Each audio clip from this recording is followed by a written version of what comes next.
Welcome to Meaningful Mornings.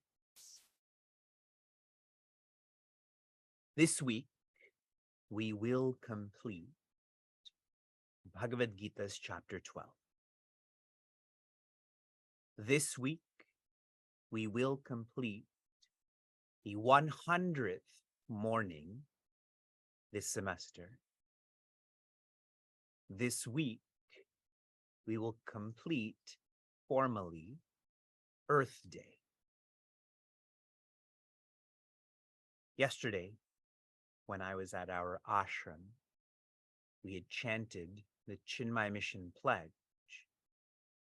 And one of the most practical parts of this pledge is we produce more than what we consume.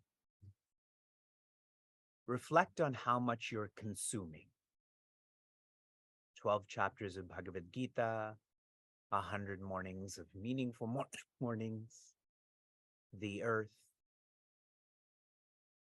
Are you producing more than what you consume? Do you just say it? Or do you follow this? Meaningful Mornings is an intense workshop reminder about how much we're consuming so that we're dedicated to producing. Presuming we're producing.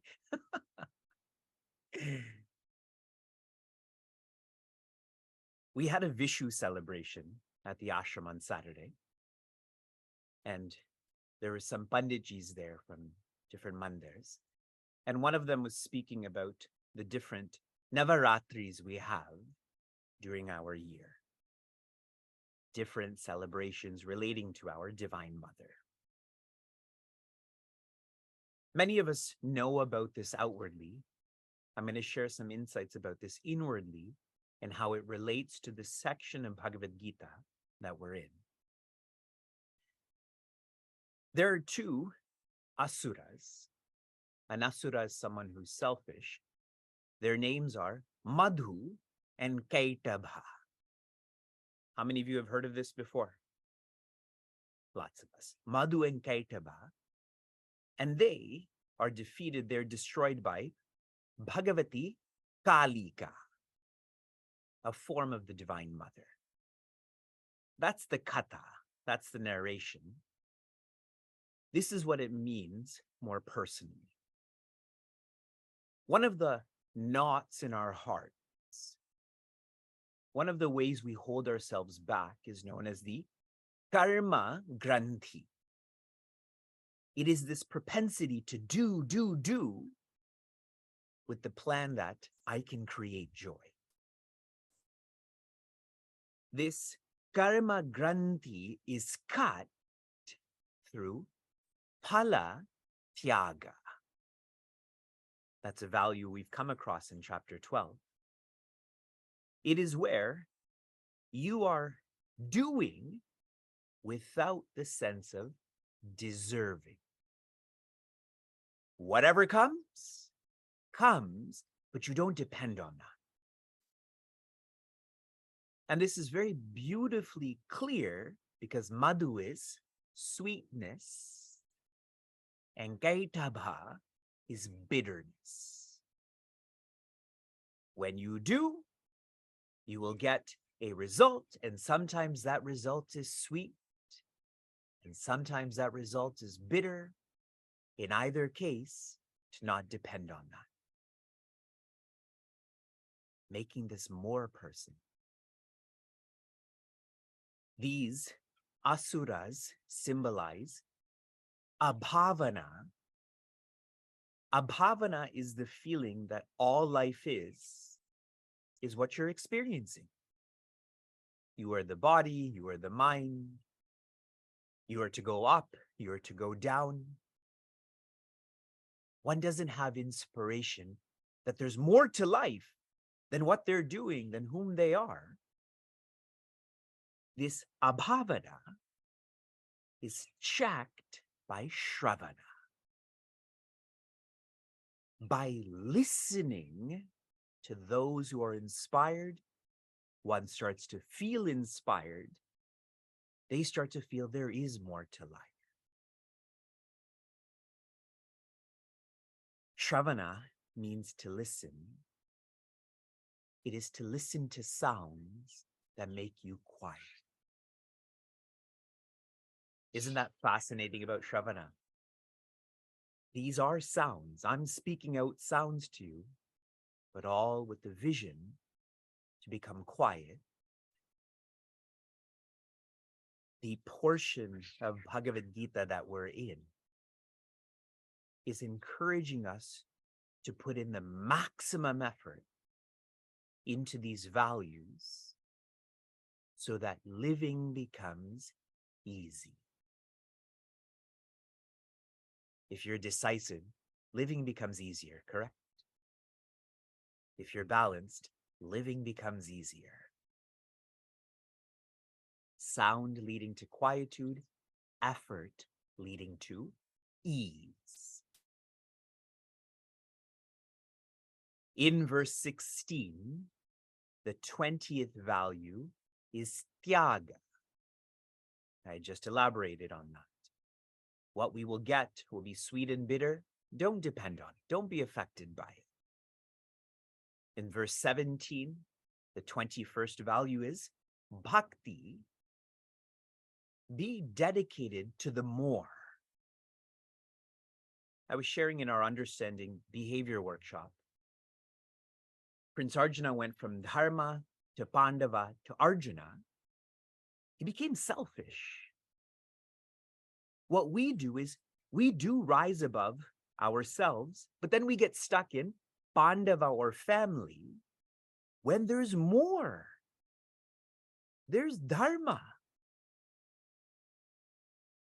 In verse 18, the 22nd value, Vivarjita, which means to be independent, to not be attached.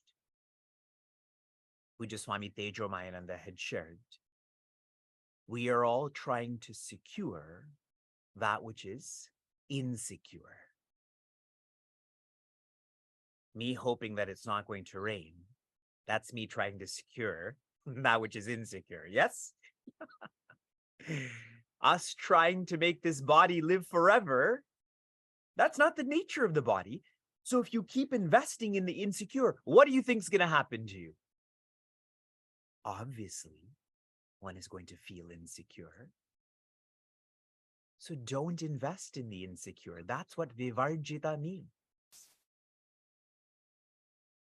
We continue to the final verse that highlights these different values. In this final verse, we will reach the 25th value. 19. Tulya ninda stutir mauni santushto yena kenachit aniketa stiramatihi bhaktiman me priyo naraha. Joy.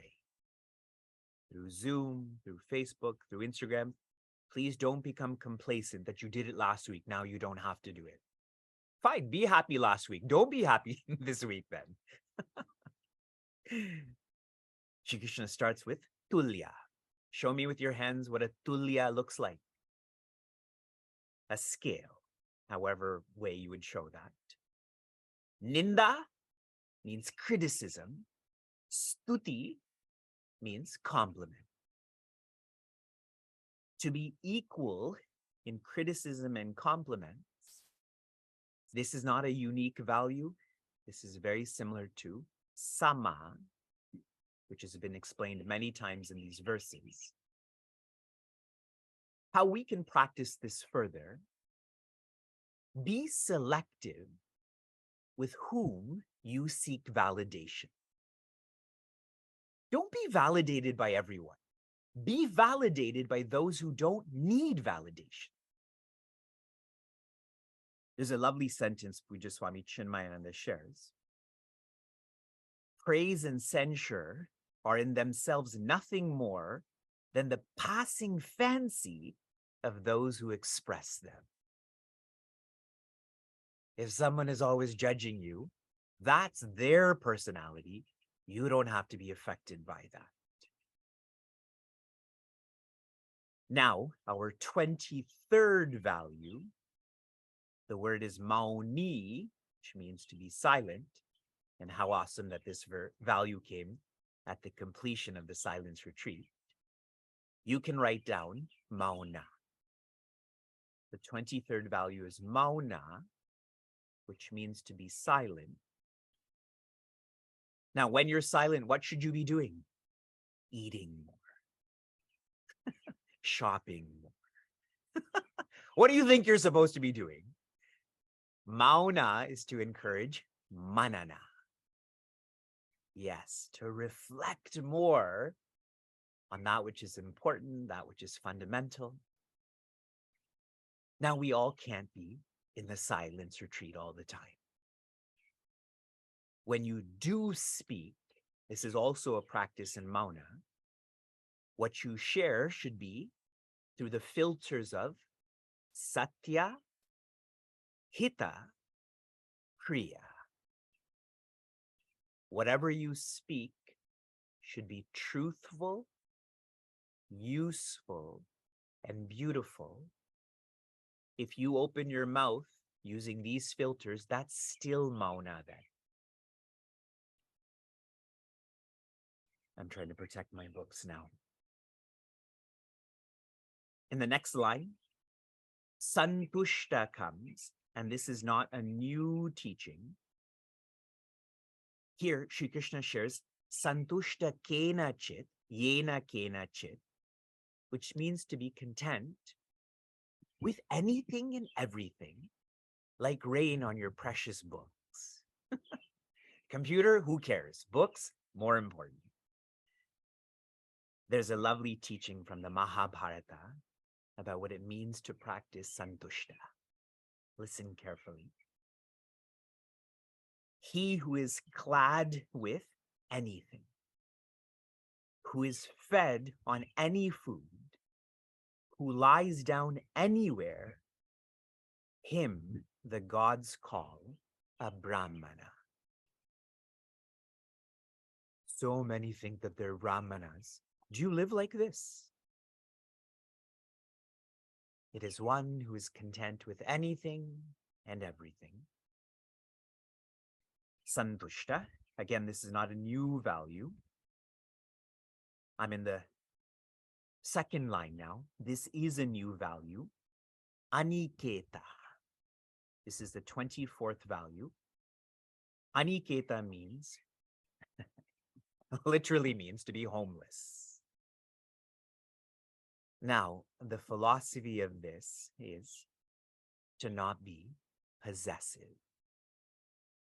To not be possessive. And for all of us who've just completed chapter 11, where Sri Krishna shares what sthane means, all is as all is. When things come into your life, they're supposed to. When things leave your life, they're supposed to. That's what sthane brings to us. Where is the space? Where is the validity, the logic of possessiveness? To depend on circumstances is apathy. So aniketa means not being apathetic. And the 25th and final value.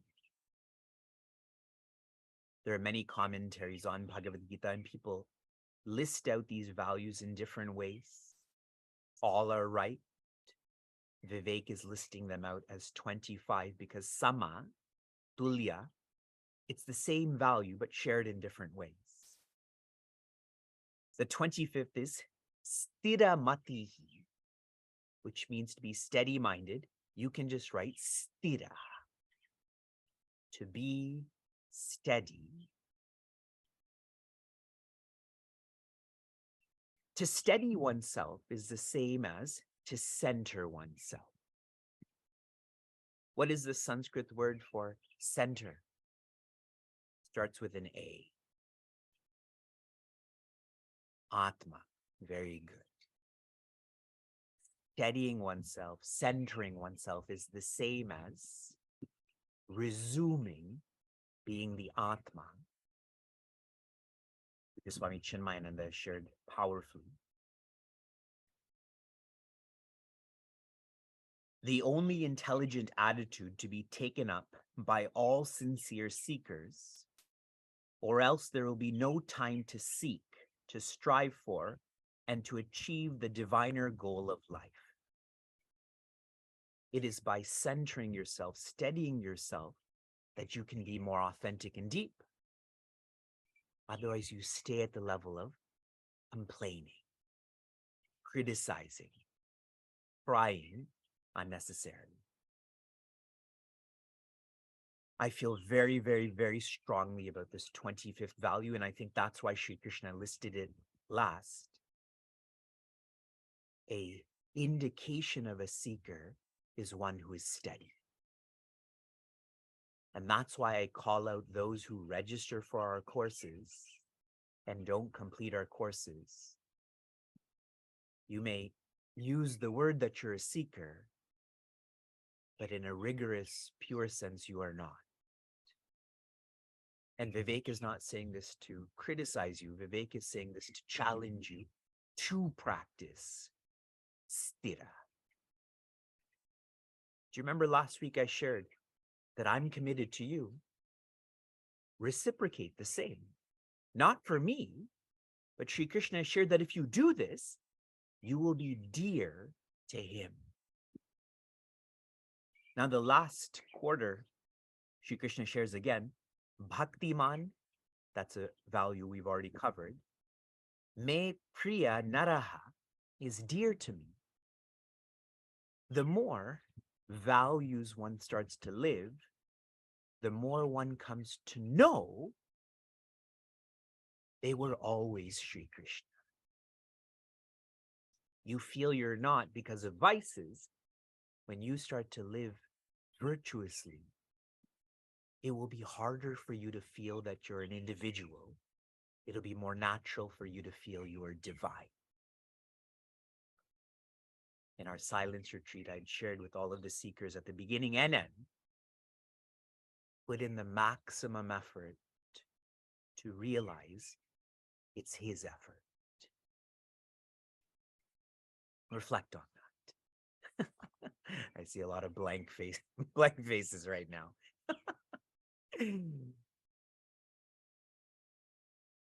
With the completion of this 19th verse, the 25 values, tomorrow we will begin reviewing 2 verses per day so that we're clear, because in the next chapter, 20 more values are coming. This is like the warm-up to 20 more values.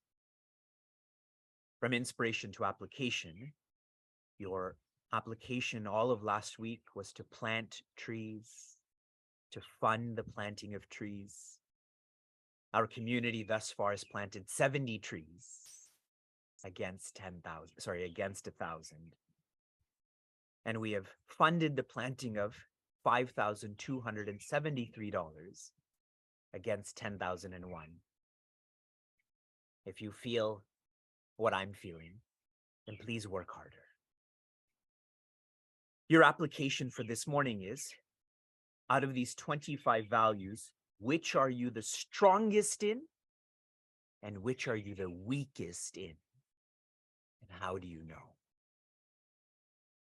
Shanti, Shanti, Shanti.